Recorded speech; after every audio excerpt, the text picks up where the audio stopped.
మనకు ఆదిమ మానవుడు, ప్రపంచంలో ఆదిమ మానవుడు ఆఫ్రికా నుంచి వచ్చాడనేది ఒక థియరీ ఒకటి ఉంది.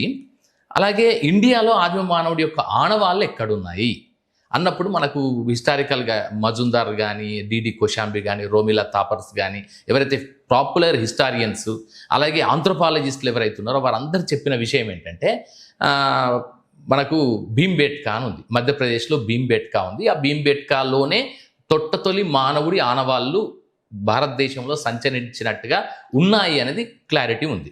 సో అది ఎప్పుడంటే 35,000 సంవత్సరాల క్రితం.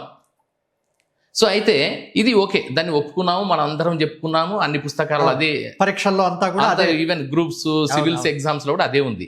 కానీ గమ్మత్ ఏంటంటే ఇక్కడ తెలంగాణని ఎక్స్ప్లోర్ చేస్తున్న క్రమంలో, అంటే హిస్టారికల్ పర్స్పెక్టివ్ని, దీనికి ఉండే కల్చరల్ ఎథాస్ని మనం చేస్తున్న క్రమంలో పాండవుల గుట్ట అని ఉంది. ఇక్కడ జయశంకర్ భూపాల్పల్లి జిల్లా, ప్రస్తుతపు జయశంకర్ భూపాల్పల్లి జిల్లా రేగొండ మండలం పాండవుల గుట్ట అని ఒక గుట్టలు ఉన్నాయి, సిరీస్ ఆఫ్ మౌంటైన్ రేంజెస్ ఉన్నాయి. ఆ మౌంటైన్ రేంజెస్ గాలి చేత క్రమక్షయం పొందిన అవి ఆ కొండలు. ఆ కొండల లోపల కొన్ని గుహలు ఉన్నాయి. ఆ గుహల్లో ఆదిమ మానవుడి ఆనవాళ్ళు ఇప్పటికీ ఉన్నాయి. సో దాంట్లో వాడు కొన్ని బొమ్మలు వేసుకున్నాడు. అంటే మానవుడి మొట్టమొదటి సృజనశీలత ఎక్కడ కనిపిస్తుంది అంటే చిత్రలిపిలో కనిపిస్తుంది, చిత్రాలు. అందుకే ఈవెన్ క్యూనియాఫారం ఈజిప్షియన్ స్క్రిప్ట్ కానీ, ఇండస్ వ్యాలీ సివిలైజేషన్ స్క్రిప్ట్ కానీ అన్ని చిత్రలిపిలోనే ఉంటాయి, సంకేతాలు అన్ని. సో అలాగే ఒక జంతువు ఉన్నట్టు, 2 కొమ్ముల జంతువు, ఆ జంతువుని వేటాడుతున్నట్టుగా కొన్ని బొమ్మలు ఉన్నాయి.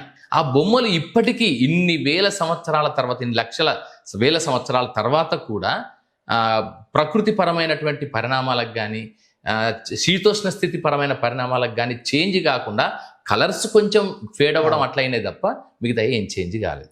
సో ఆ ఆధారాలన్నీ టెస్ట్ చేసిన తర్వాత ఆదిమ మానవుడి ఆనవాళ్ళు తెలంగాణ ప్రాంతంలో ఉన్నాయని చెప్పడానికి తగిన ఆధారాలు దొరికాయి.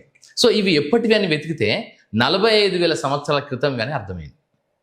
అంటే భీంబేట్కానేమో 35,000 సంవత్సరాలే, కానీ ఇది మాత్రం 45,000 సంవత్సరాలు. అంటే ఆదిమ మానవుడి ఆనవాళ్ళు భారతదేశంలో మనకు 10,000 సంవత్సరాల మరింత పూర్వ చరిత్ర దొరకడానికి కావలసిన పూర్తి చారిత్రక ఆధారాలు, పురావస్తు ఆధారాలు మనకు దీంతో లభిస్తున్నాయి. సో ఇది తెలంగాణ అని పేరు అప్పుడు లేకపోయినా ఈ ప్రాంతానికి ఉండే ఒక జీవనపరమైన, అంటే హ్యూమన్ అనే కాకుండా జీవిపరమైన, జీవనపరమైన, మానవ జీవనపరమైన ఆనవాళ్ళకి ఇది ప్రాశస్త్యం.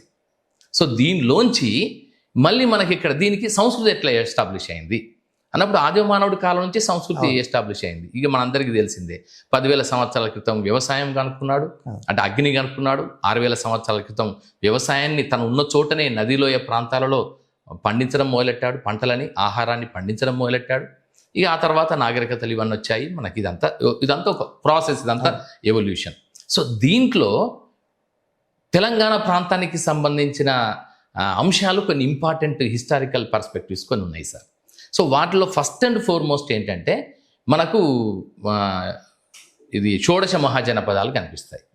షోడశ మహాజనపదాలు అంటే మనకు తెలిసిందే, క్రీస్తు పూర్వం 6వ శతాబ్దంలో భారతదేశం మొత్తం మీద రాజ్య వ్యవస్థ అంటూ ఒక సిస్టమటైజ్డ్, ఆర్గనైజ్డ్ ఒక పొలిటికల్ సిస్టమ్ అనేది ఎస్టాబ్లిష్ అయినది.